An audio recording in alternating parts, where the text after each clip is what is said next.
Good morning बच्चों।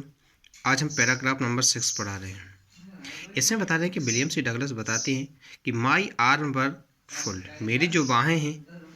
पूरी तरह से भर चुकी हैं। आई हैड नो रूम्स, ना ही कोई जगह है।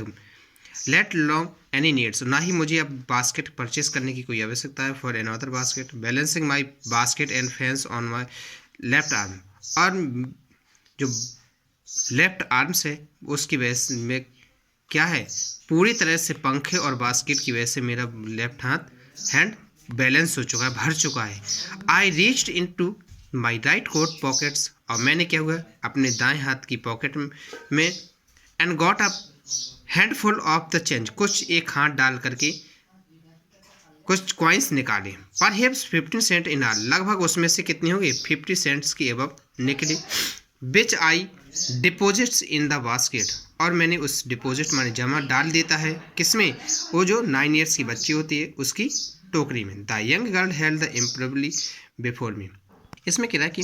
वो बच्ची है जो प्रार्थना पूर्वक खड़ी थी, इसलिए उसको समझाने का प्रयत्न कर रहे हैं विलियम सी डगलस कि आई ट्राई टू एक्सप्लेन, और मैं समझा रहा हूँ कि आई कुड नॉट बाय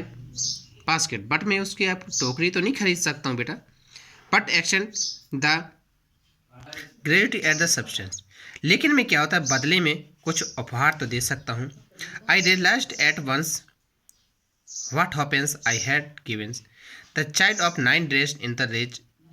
लेकिन वो विलियम सी डगलस कह रहे हैं कि जो बच्ची है 9 ईयर्स की ड्रेस है, और वो अपने कपड़े कैसे फटे पहने हुए कपड़े हैं, लेकिन एड ऑफ द स्ट्रिवेशंस मीन्स होता है भुखमरी, कि उसे रियलाइज़ हुआ कि यह बच्ची जो है बहुत ही भुखमरी की कगार पर थी। रेस्ट हर चिन, जब उसने अपनी दाढ़ी उठाई। रीच इनटू द बास्केट्स, और उसने बास्केट में क्या देखा कि with the are property and graciousness of a lady handle of the money back to me, और उसने सारे पैसे उसने वापस कर देते हैं जो 9 ईयर्स की बच्ची होती है। There was only one things I could do, उसे विलियम सी डगलस को कह रहा है कि वन थिंग्स, अब केवल लास्ट ऑप्शन बचता है कि आई वॉट द बास्केट, कि मैं इस बच्ची की कुछ ना कुछ टोकरी परचेज कर लूँ, क्योंकि उसने पैसा वापस कर दिया था।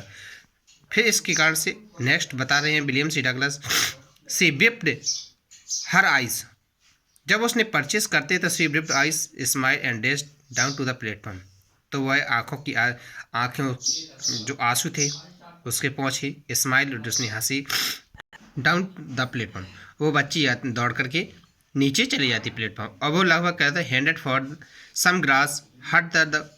एटलीस्ट 30 सेंट, और एक घास की झोपड़ी बनी होती है उस झोपड़ी की साइड भागती है, और लगभग उसने विलियम सी डगलस ने सोचा कि देखा है कि 30 सेंट दैट द नाइट, उस रात्रि के लगभग उसके 30 सेंट्स के एबव उसने टोकरी में हो चुके थे। I told the story to prime minister Pandit Jawaharlal Nehru,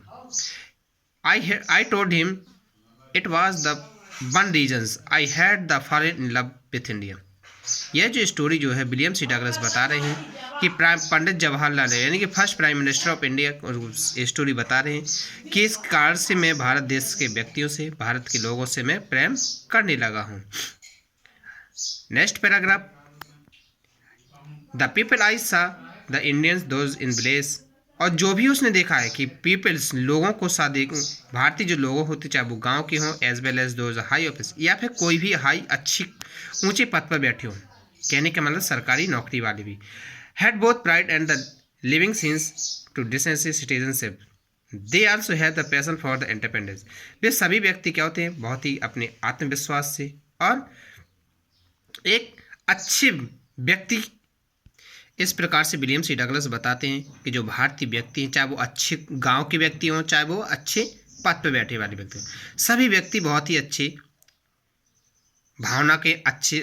आत्मविश्वास से भरे हुए हैं। और वो बताते हैं कि सभी all peoples passion for the independence, सभी स्वतंत्रता के लिए का एक उन्हें जुनून था